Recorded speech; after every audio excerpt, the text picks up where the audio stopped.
مسکراتے ہیں. آقا حسین نے کہا یار یہ بھی کوئی سخاوت ہے.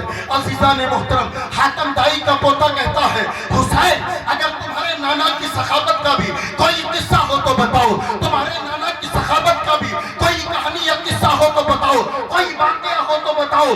حسین مسکراتے ہیں. آقا حسین نے مسکرایا.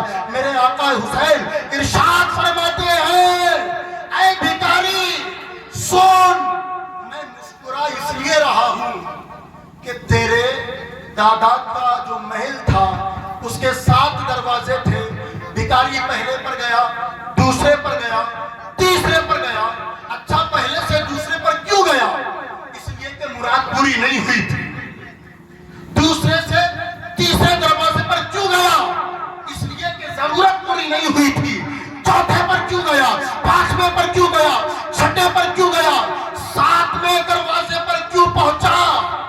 اس لیے کہ پہلے پر تمنا پوری نہیں ہوئی, دوسرے پر کام نہیں چلا, تیسرے پر نہیں چلا, چوتھے پر نہیں چلا, 5ویں دروازے پر نہیں چلا, 6 دروازے پر نہیں چلا, 7ویں دروازے پر اس لیے گیا تھا کہ مراد پوری نہیں ہوئی تھی.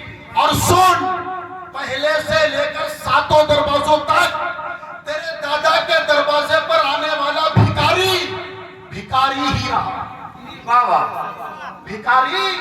بھکاری ہی رہا.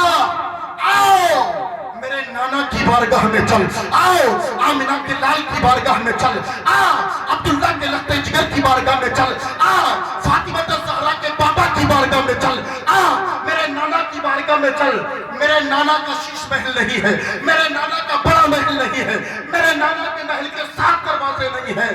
میرے نانا کا ایک ٹوٹا ہوا مکان ہے, ٹوٹی ہوئی جھوپڑی ہے, جس جھوپڑی کا صرف ایک دروازہ ہے. کتنے؟ ایک دروازہ ہے. بھکاری اگر میرے نانا کے دروازے پر ایک بار پہنچ جاتا ہے, پہلی ہی بہار میں اتنا دیا جاتا ہے, اتنا دیا جاتا ہے کہ 7 پشتوں تک ماننے کی ضرورت نہیں. نعرہ تکبیر, نعرہ تکبیر, نعرہ رسالت, نعرہ رسالت, نعرہ حیدری, مسلک امام اعظم تمنا. ایک بھکاری اگر میرے نانا کی بارگاہ میں ایک بار پہنچ جاتا ہے, پہلی ہی بہار میں اتنا دیا جاتا ہے, اتنا دیا جاتا ہے کہ 7 نسلوں تک مانگنے کی ضرورت. میرے عزیزوں, اس ذات کو حسین کہتے ہیں.